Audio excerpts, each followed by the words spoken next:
Han, sigurado ka bang walang galit sa akin ng mama mo? Inabutan ko kasi siya ng pasalubong. Nagpasalamat naman siya pero wala man lang ngiti-ngiti. Ganun lang talaga si Mama Han. Hindi kasi talaga siya vocal eh. Pero alam kong gusto ka nun. Hindi naman tayo magtatagal ng 5 taon kung ayaw niya sa'yo. Yun na nga Han eh. 5 taon na tayo pero ganun pa rin ang trato niya sa akin. Malapit na rin tayong ikasal. Ano pa bang pwede kong gawin para maging malapit kami? Eh kung isama mo kaya siya sa pagpili ng cake para sa kasal natin, Han. Willing din naman siyang tumulong sa paghahanda eh.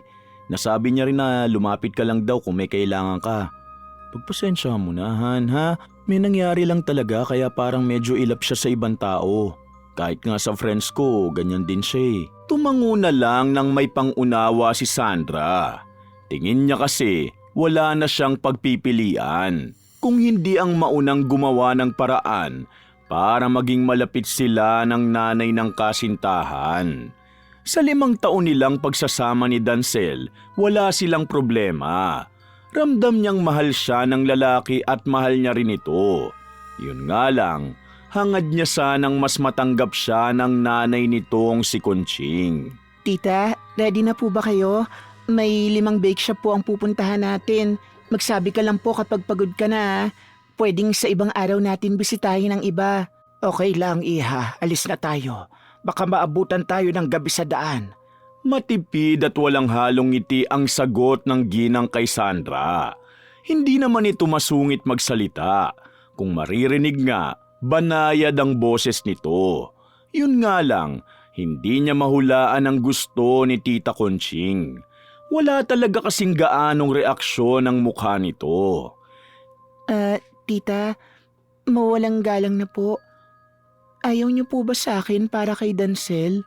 Sa ikatlong bake shop, hindi na nakatiis si Sandra na tanungin si Conching. Bukod kasi sa magandang puna nito sa tinitikman nilang cake, wala na silang gaanong pinag-uusapan. Nagulat ang ginang sa tanong niya, ngunit wala namang galit sa mukha nito. Tumikhim pa ito ni animoy pinag-iisipan ang sasabihin. Alam kong hindi tayo malapit, Iha. Ganito lang talaga ako mula pa noong may nangyari kay Dancel. Sorry kung nasanay akong hindi na gaanong nakikihalubilo, ha? Trust me, wala akong galit sa'yo. Yun din sanang itatanong ko, tita. May nasabi kasi sa akin si Dancel pero ayoko naman pong makiusyoso. Ano po bang nangyari back then? Bumuntong hininga na lang si Conching. Ayaw mang sariwain ang nakaraan, ngunit inihayag pa rin sa mamanugangin ang totoo. Ikinwento nito ang masamang nangyari sa pagitan ni Dancel at ng dating girlfriend ng anak, na malapit daw ang naturang babae sa pamilya nila, subalit niloko nito ang anak at sinira pati ang tiwala nila. Umabot daw yon sa pagkasira ng buhay ni Dancel, at nang makabawi ito, hindi na sila ulit pang nagtiwala sa kung sinong mapapalapit dito. Kaya nga kahit hindi ko man nasabi sa iyo dati, nagpapasalamat akong nakilala ka ng anak ko, Iha. Ganun po palang nangyari. Pasensya na po kung hinusgahan ko kayo agad, tita. No, Iha. Ako dapat ang humingi ng dispensa. Dahil sa nakaraan, naapektuhan ka patuloy. Don't worry. Babawi ako sa'yo. Nagyakap pa ng dalawa. Nagalak naman si Sandra dahil parang nagkalapit na sila. Ngayon, masasabi niya ng lubos na siyang tanggap sa pamilya ng kanyang minamahal. Ulila na kasi si Sandra at ang isiping may pamilya na siyang magmamahal sa kanya ay napuno ng tuwa ang kanyang puso. Kinabukasan, habang nagtitingin ng sapato si Sandra, may nakabangga siyang babae. Sabay silang nagpaumanhin sa isa't isa. Subalit nang iangat ng babae ang tingin sa kanya, parang nakatingin si Sandra sa salamin. Pagkakamalan niyang sarili niya ang kaharap kung hindi lang ito iba ng suot ng damit. Nagulat lang siya nang mapatakip ito ng bibig at maluhaluhang tumingin sa kanya. Sandra, ikaw ba yan? OMG, matagal na kitang hinahanap. Sorry, baka ibang Sandra ang tinutukoy mo, miss. Hindi ako pwedeng magkamali. Kahit ngayon pa lang kita nakita, ramdam ko nang ikaw ang nawawala kong kapatid. Naguluhan si Sandra sa inasta ng babaeng nagpakilalang si Erica. Ate niya raw ito at nitong huli lang napag-alaman ng dalaga na may kapatid siyang pinaampo ng magulang nila. Pinakita pa nito ang mga litrato kung saan ang batang mukha ni Sandra ay yakap-yakap na mag-asawa habang may isa pang bata na nakatayo sa gilid ng dalawang tao. Kita mo yan? Ako yan nung 5 years old ako. Buhat ka ni na mama dyan sa picture. Paano nangyari to, miss? Lumaki ako sa ampunan. Ang sabi sa akin, natagpuan daw ako sa labas ng pinto nila. Pinamigay lang ba ako ng mga magulang natin? Nasaan sila ngayon? Wala na silang pareho, Sandra. Pero bago yon, hindi tumigil sa paghahanap sina mama. Huling-hiling nila na hanapin daw kita. Kaya ito ako ngayon. After how many years? Nakita rin kita sa wakas. Naguguluhan talaga ako, miss. Hindi ko akalaing may pamilya pa ako. Maniwala ka na ngayon dahil nandito na ako at tigilan mo na ang kakatawag sa akin ng miss. Ate mo ko, kaya Ate Erica na lang, okay? Tumango na lang si Sandra. Kahit bago pa sa kanya ang mga nalaman, hindi niya maikakailang matagal niya na tong pangarap. So, kumusta ka? Maayos ba ang lagay mo ngayon? May asawa ka na ba? Wala pa po, ate. Ikakasal pa lang kami ng boyfriend ko next month. Wow, talaga? Congrats, bunso. Masaya ako para sa'yo. Nahihiyang umiti naman si Sandra. Marami pang nakwento sa kanya si Erica nung araw na yon. Napahaba ang usapan nila at nang pauwi na'y hiningi nito ang number niya. Dahil sabik si Sandra na alamin ang mga bagay tungkol sa pinagmulang pamilya, hindi siya nag-atubili. Buong tiwala niya ring ibinigay pati ang address sa babae. Sinabi pang kahit anong oras ay pwede itong bumisita sa bahay niya. Han, sigurado ka ba sa taong yun? Baka mamaya manluloko pala. Tapos gusto ko lang biktimahin. Ano ka ba naman, Han? Para namang utu-utu ang tingin mo sa akin yan. Ilang beses na kami nagkita kaya alam ko sa puso ko na ate ko talaga siya. Napagkakamalan nga kaming kambal eh. Concern lang naman ako sa'yo. Mas mabuti pa rin na ipa-DNA test natin para masigurado na mabuti ang intensyon niya. Alam ko naman na nag-aalala ka lang, Han. Pero magtiwala ka na lang, okay? Lagi kasing hindi natataon kaya hindi kayo nagkakaharap nung nakaraan. Pero ngayon na makikilala mo na siya, malalaman mo kung bakit ko nasasabi to. Tuwa man ang namumutawi kay Sandra nitong nakaraang araw. Hindi maiwasan ni Dancel na mangamba para dito. Alam niya kasing sa pananabik na makilala ng kasintahan ng tunay na pamilya, baka nadala lang ito sa pagpapabango ng bagong dating na tao sa buhay nila. Oh, nag-text na siyang nasa labas na raw siya. Han, please, pakitunguhan mo siya ng maganda para sa akin. O sige Han, papayag na ako, basta ikaw. Napangiti naman si Sandra at saktong matapos siyang halikan ni Dancel sa noo, ay dumating naman si Erica sa harap ng kanilang pwesto. Nang maabutan ni Erica ang malambing na tagpong yun, sumama ang timpla niya. Agad naman niya yung iniba nang magtagpo ang mata nila ni Sandra. Tuwang-tuwa siyang niyakap ito.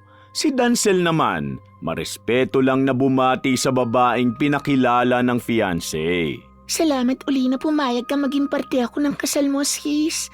Sana hindi abala sa inyong dalawa nitong magiging bayaw ko na. Late na akong dumagdag. Nako ate, ayos nga lang. Mas masaya nga ako na makakasama kita sa pinaka-importante kong moment. Walang problema rin yung sa honey bunch ko. Di ba, Han? Malambing na kumapit si Sandra sa braso ni Dancel. Magiliw niya itong tinignan para mapapayag sa pamamagitan ng tingin. Ngumingiti namang bumuntong hininga na lang ang lalaki. Kapag kasi ang kasintahan niya nang lumambing, kuhang-kuha siya agad. Of course, kung sinong gustong isama ng future wife ko, welcome din sa akin. Ang bait naman pala ng napili mo, sis. Tsaka ang gwapo pa at mukhang mayaman. Palibre ako, bayaw ha. Natawa na lang ang tatlo sa birong yun ni Erica. Tumuloy na sila sa pag-order. Habang abala sa pag-uusap ang dalawang babae, tiningnang maigi ni Dancel ang mukha ng babae. Sa dahilang hindi niya matumbok, parang pamilyar ito sa kanya. Bukod sa pagkakahawig niya kay Sandra, ang hugis pusong mukha nito ay parang nakita niya na dati. Napansin naman ni Erica ang pagsuri sa kanya ng lalaki. Sa isiping nabighani ito sa ganda niya, pasimpleng kumindat siya pabalik. Nanuyo ang lalamunan ni Dancel kaya agad siyang napainom ng tubig at agad na umiwas ng tingin. Hindi dahil nadala siya sa ginawa ni Erica, kung hindi dahil nangilabot siya sa ikinilos nito bigla. Magsukat ka pa ng iba, sis. Hindi bagay sa'yo yung long sleeves eh. Mas magmumukha kang pandak. Hindi ko na alam ang pipiliin ko, ate. Pakiramdam ko wala talagang bumabagay sa akin. Kasalanan ko to kasi pinahuli ko pa ang pag-aasikaso ng wedding gown. Inalo naman agad ni Erica ang kapatid na umiiyak. Kasalukuyan silang nasa pamilihan ng trahe de boda at maging sa pagpili ng isusuot, sinama ni Sandra ang ate niya. Ngunit mula kanina, hindi maganda sa paningin ni Erica ang sinusukat ng babae. Hindi man agad mahalata ni Sandra ang simpleng pagpupunan nito dahil ito lang ang kasama niya, hindi yun lumampas sa pandinig ng mga tauhan doon. Nagtingi na ng mga ito at nagbulungan pa para ipahayag na wala namang mali sa suot ng bride at mukhang sinasadya lang ng kasama na mawalan siya ng kumpiyansa. Hindi na napigilang makialam ng isa roon kaya lumapit na ito. Ma'am, baka gusto niyo pong subukan ng exclusive gowns namin. Bagong labas po yun, tsaka good for altering. Siguradong may mapipili po kayo. Kita mo na ngang umiiyak na yung tao. Inalok mo na agad ng binibenta mo. Umawat naman si Sandra sa biglang galit ni Erica. Patapos na kasi ang pag-iyak niya at ayaw niya namang gumawa ng gulo. Pasensya na po. Gusto ko lang pong makatulong. It's fine, miss. Ilabas mo na lang yung mga bagong gown. Salamat sa tulong, ha. May gano'n naman palang pagpipilian. Bakit inayaan pa tayong pumili ng matagal sa loob? Nakakaloka. Hindi na kumibo si Sandra. Ayaw niyang sabihin sa ate niya na ito lang naman ang may gustong maglibot silang dalawa sa loob ng store. Nang ilabas na ng mga clerk ang pagpipilian, doon na gumaan ang tensyon. May isang gown doon na talagang bagay na bagay sa kanya. At tingin niya'y hinulma talaga sa kanyang katawan. Simple ang mga detalye nito, ngunit elegante. Hindi gaanong bulgar, hindi rin sobrang balot na balot. Ay, bagay sa inyo, ma'am. Wala pa kayong makeup niya na, pero para na kayong may sariling ring light. Glowing. Sumang-ayon din ang ibang mga tauhan doon. Habang si Erica naman, napataas ang kilay. Pinaikot niya si Sandra at pilit hinanapan ang kapintasan ng suot. Todong ngiti naman si Sandra at hindi mapigilang damhin ang suot. Ito na nga, ate. Ito na ang nararamdaman kong isusuot ko habang naglalakad papunta sa altar. Meron pa namang ibang gowns doon, sis. Ayaw mo bang subukan muna lahat? Malay mo, mas maganda pa dyan. Walang mapunang mali si Erica, kaya pinilit niya pa si Sandra na magbago ng isip sa naturang suot. Ngunit hindi gaya nung nakaraan na ito ang nasusunod, wala na rin tong nagawa sa huli. Buo na ang desisyon ni Sandra at pinahanda na ang susuotin sa kasal. Sa mga sumunod na araw, tuloy pa rin ang pagsama ni Erica sa lahat ng lakad ni Sandra. Kahit sa mga pagkakataong nananatili lang sa bahay ang babae sa sama ng pakiramdam, ito siya't nakabuntot sa kapatid. Hindi naman nagrereklamo si Sandra. Para din kasing ramdam niya na hindi kumpleto ang araw niya kapag hindi kasama si Erica. I miss you, Han. Ay, hala, sorry. Akala ko si Sandra. Pasensya na. Nagulat si Dancel nung lumingon si Erica sa kanya. Nang pumasok kasi siya sa bahay ng kasintahan at makita ang nakatalikod na babae suot ang paboritong damit ni Sandra, akala niya ang girlfriend niya nga ito. Payakap na siya noon kaya buti na lang hindi natuloy. Napalingon naman ang lalaki sa gilid nang sumulpot ang kasintahan niya. Parang walang enerhiya ang pagbati nito sa kanya. Halatang pinipilit na pasiglahin ang sarili. Oh, Han, nandyan ka pala. Hindi mo nasabi na dadaan ka. Bala ko sanang sorpresahin ka eh. Kaya lang, parang ako pa ang nasorpresa. Sis, mukhang miss ka na nitong si Dancel. Una na ako ha. Nice to see you ulit. Bayaw. Inulit na naman ni Erica ang paraan ng pagkindat kay Dancel bago umalis. Napangiwi naman ang lalaki. Nangangamba na siya sa ganong pagtrato ng babae sa kanya. Kaya naman hindi niya napigilang mapatanong na kay Sandra.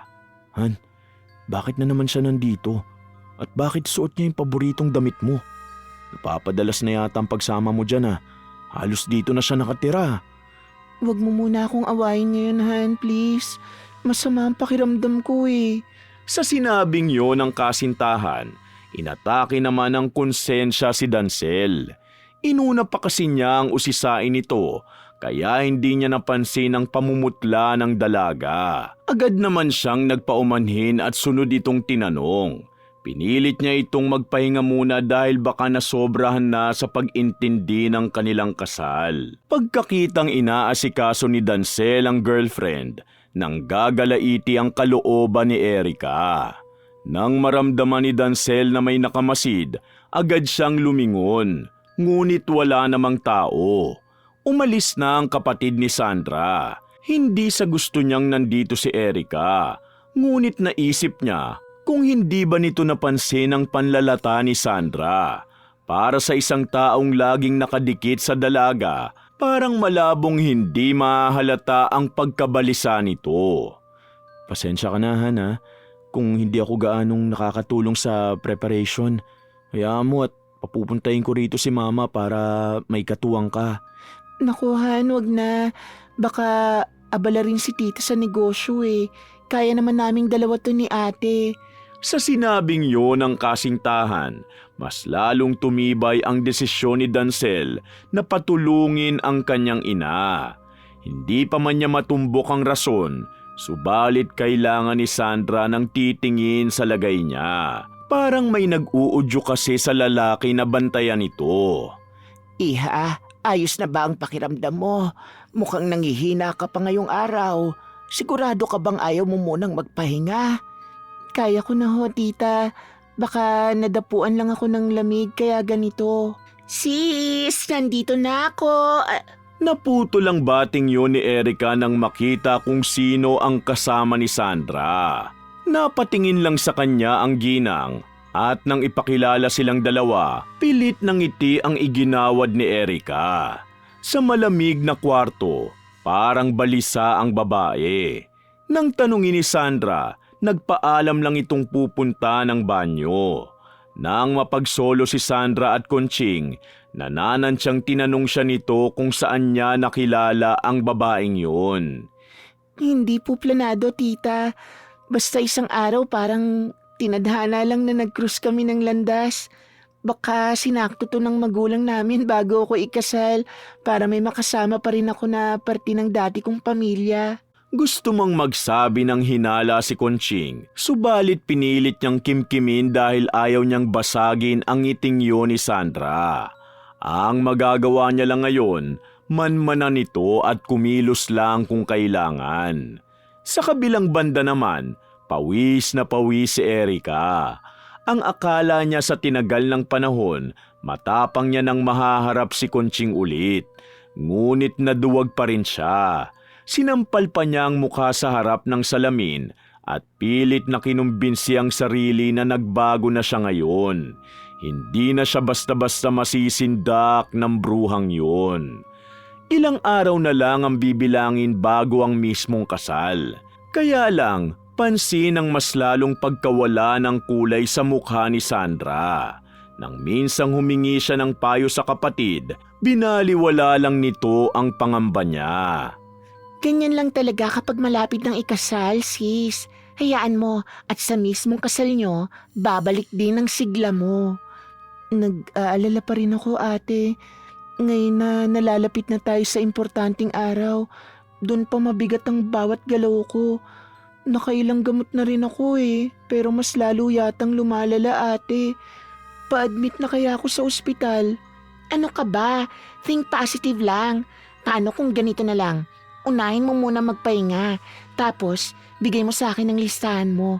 Ako muna ang lalakad sa mga natitira mo pang gagawin. Para fresh na fresh ka sa kasal nyo pagkatapos. Ano sa tingin mo? Talaga, ate? Gagawin mo yun para sa akin? Oo naman. Ito na ang paraan ko para makabawi sa mga taong hindi kita kasama, bunso. Walang problema to kay ate. Niyakap naman sa sobrang galak ni Sandra ang kapatid. Ni wala siyang kaalam-alam sa mga susunod nitong maitim na balak. Pahina ng pahina ang katawan ni Sandra sa lumipas na araw, habang makikita naman kay Erica ang pagiging puno ng sigla. Bilang kapalit, ang ate nito ang humaharap sa bawat taong inatasan sa kasal. Magkahawig man ang mukha, sobrang magkalayo naman ang ugali ng dalawa.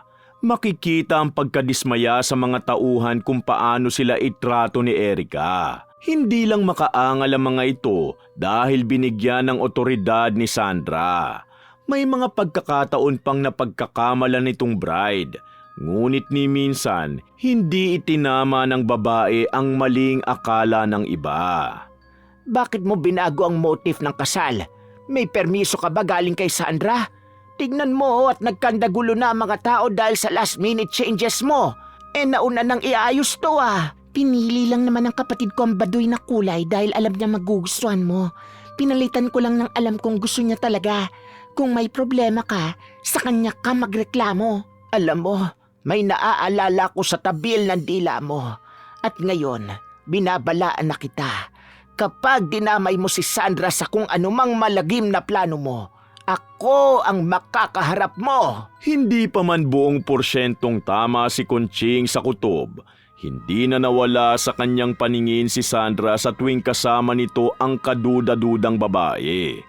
Bukod sa pagbabago ng ibang detalye, maging ang kabuang estilo na gusto ni Sandra ay paunti-unting pinapalitan ni Erica. Malapit nang mapuno ang ginang dito, ngunit pinili niyang kumilos ng palihim. Ngayon na ang araw ng bachelor's party ni Dancel at gustuhin niya mang manatili na lang sa bahay ng kasintahan para alagaan ito. Mas inudyok siya nitong dumalo. Hindi ako kampante na basta ka nalang iwan dito, Han. Pwede naman siguro na hayaan ko na lang sila na mag-enjoy ron. Huwag kang killjoy, Han. Sayang ang effort ng mga kaibigan mo kapag hindi mo sila sinipot. Minsan lang naman to tsaka konting tiis na lang. After 2 days, magiging asawa mo na ako. Magsasawa ka sa sobrang dalas nating magkasama. Sigurado ka ba, Han? Basta tawagan mo ko agad kapag may problema o kapag nagbago ang isip mo. Isang sabi mo lang sa akin, babalik agad ako. Oo na, sige na. May party din naman na hinanda si ate para sa akin. Kaya hindi ako mag-iisa rito. Enjoy ka ron, Han. Saktong pagkaalis ni Dancel ay siya namang pagdating ni Erica sa bahay ni Sandra. Sa mga natirang araw bago ang kasal, nagpanggap si Sandra na malakas sa harap ng lalaki. Ayaw niya kasing mag-alala ang kasintahan sa kalagayan niya. Ipinagpasalamat niya na nandito ang ate niya at inasikaso nito ang lahat ng mga kailangan, maging ang kanyang bridal shower at bachelorette party. Hindi niya magawang mag-imbita nung nakaraan, kaya napagplanuhan nilang magkapatid na isabay na lang sa iisang araw ang dalawang okasyon. At inimbita lang din ni Sandra ang malalapit na kaibigan para mas madali lang ang lahat. Salamat talaga sa effort mo, ate. Hindi ko alam ang gagawin kung ako lang dito. Huwag mo nang isipin yon, bunso. Huling araw mo na bilang single ngayon. Dapat lang na-enjoy mo, di ba? Nga pala, pairam ako nitong dress mo, sis, ha? Nakalimutan ko kasing magdala ng pamalit. Kakaasikaso nitong party na wala na sa isip ko. Nagamit ko na yan ate. Meron ako dyan sa closet na bago pa. Mas okay yon. Hindi, mas okay nga kung nasuot mo na. Magkapatid naman tayo kaya walang kaso. Pero depende sa'yo. Baka naman ayaw mo lang pahiramin si ate. Nakita ni Sandra ang nagbabadyang palungkot na mukha ni Erica, kaya agad niyang inagapan ang kaninang pagtanggi. Sorry ate. Sige, suotin mo na yung dress ko. Sa dami ng naitulong mo sa akin, ako pa tong may ganang magdamot. Simula ngayon, ang lahat ng sa akin, sa'yo na rin. Sige sis, aasahan ko yan sa'yo. Pagkarating ng mga bisita, nagsimula na ang kasiyahan. Sentro si Sandra ng okasyon at pinuno siya ng pagbati ng mga dumalo.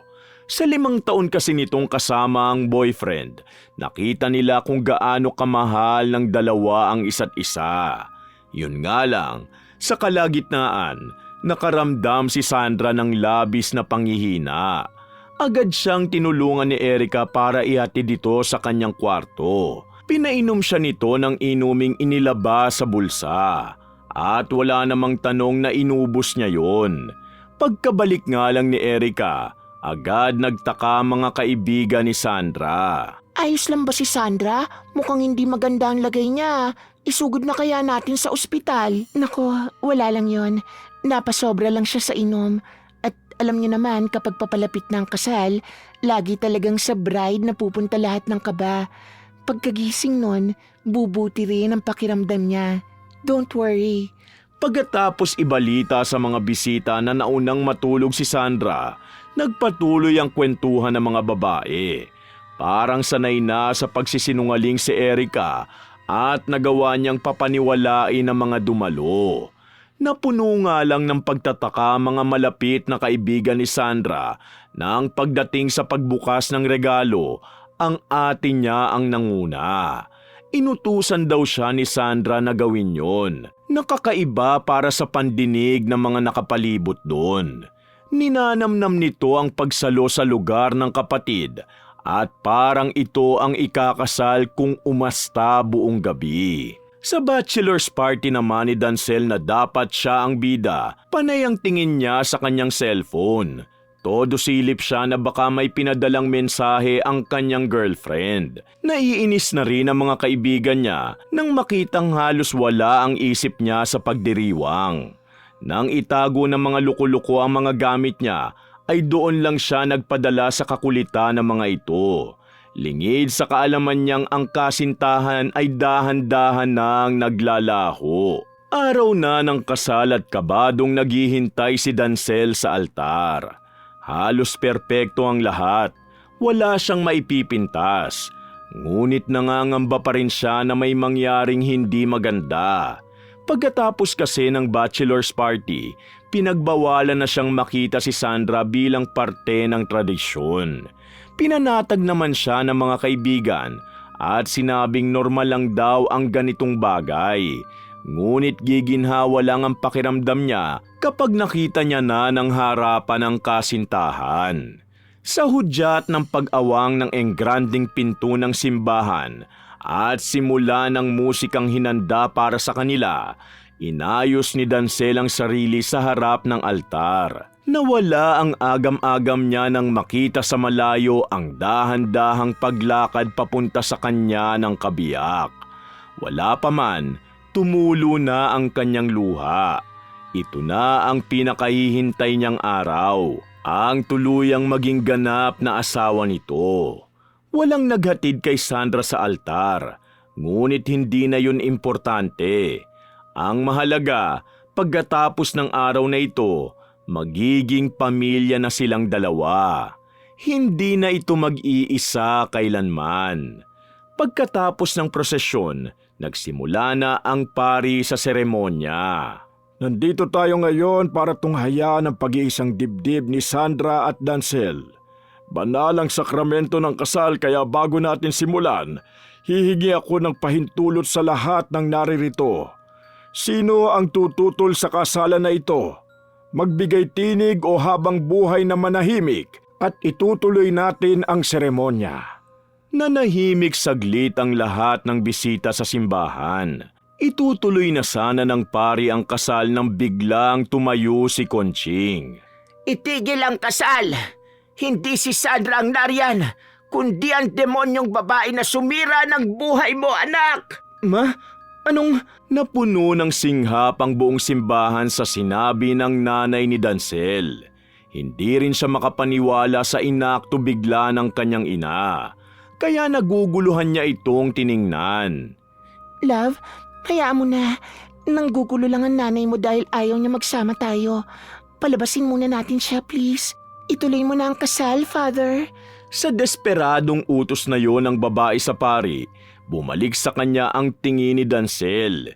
Pilit nitong inangat ang belong nakatakip sa mukha ng pinaghihinalaan. Doon, kitang-kita niya ang mukha ng kasintahan, ngunit alam niya sa loob niyang may mali. Pareho ang mukha niyo, pero sa boses at paraan ng pagtawag mo sa akin, alam kong hindi ikaw si Sandra. Saan mo siya dinala, ha? Anong ginawa mo sa kanya? Sino ka? Wala na siya, Dancel. Tayo ang dapat na ikasal ngayon. Hindi kanya kayang mahalin gaya ng pagmamahal ko sa'yo. Kaya please, love, ako na lang. Nagkanda ko ba ako sa paghanda ng kasal na to, kaya akin to. Akin ka. Please. Monique? Paanong naluluha itong kumapit kay Dancel? Agad naman yung inalis ng lalaki. Sobrang pagkagimbal na naramdaman ng kanyang dibdib sa natuklasan. Ito ang ex-girlfriend niyang sumira ng buhay niya ilang taon na ang nakakaraan. Hindi niya akalaing babalik ito na ibang anyo at kagaya pa ng mukha ng kanyang girlfriend. Wag mo akong hawakan! Ilang beses ko bang sasabihin sa'yo na tapos na tayo? Umabot na sa sukdulan ng pagiging desperada mo na pati kasal ko nagawa mong isabotahe. Nagawa ko lang yon kasi mahal kita. Hindi to kayang gawin ng iba. Ako lang. Kaya please. Naputo lang sasabihin yon ni Monique nang paliguan siya ni Conching nang dala nitong langis na may basbas. Todo ang hiyaw ng babae dahil ramdam niyang natutunaw ang kanyang balat. Ngunit sa mata ng iba, normal lang ang lagay niya. Para siyang wala sa sarili na umikot-ikot sa lugar at nang makabawi, galit niyang sinalubong ng tingin ang ginang. Noon pa man, balakid ka na sa pagmamahala namin ni Dancel. Sana ikaw na lang ang una kong tinapos bago ang babaeng yon. Alam nating pareho kung bakit hindi mo ko unang hinarap, Monique. Pinagbigyan lang kita sa ginawa mo dati. Pero ngayon bumalik ka na naman. Sabihin mo kung nasaan si Sandra.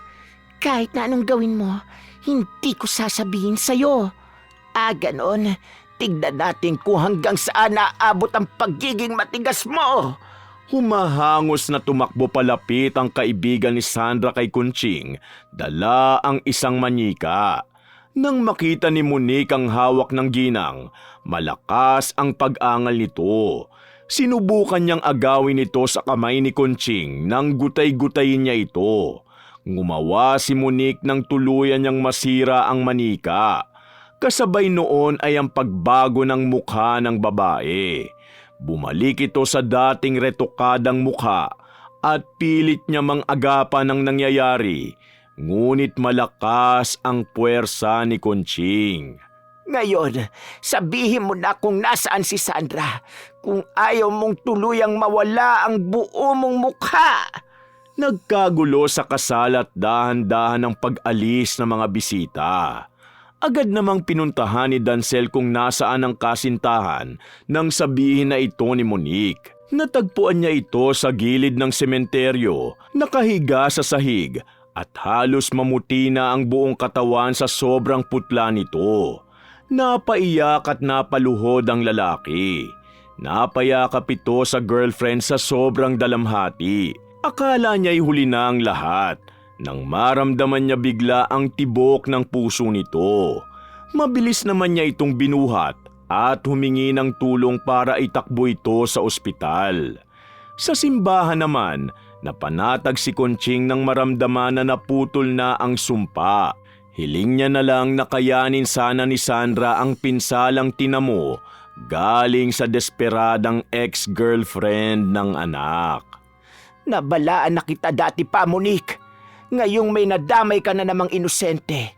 Oras na para harapin mo ang kasalanang nagawa mo.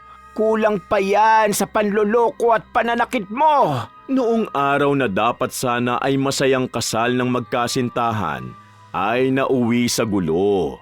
Pinahuli ni Conching si Erica, o mas dapat na tawagin sa totoong pangalan nitong Monique. Sa sumunod na araw, na lamang dadalhin ito sa pasilidad kung saan ito magagamot.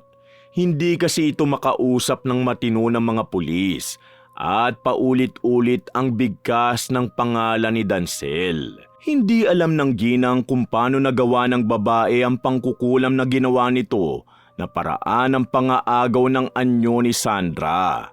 Ngunit mas mabuti nang malayo ito sa ibang tao. Aminado siyang dati rin siyang napalapit sa ganitong gawain. Subalit ni minsan, wala siyang dinamay na walang kalaban-laban. Sa mga sumunod na araw, todo bantay ang mag-ina sa kalagayan ni Sandra.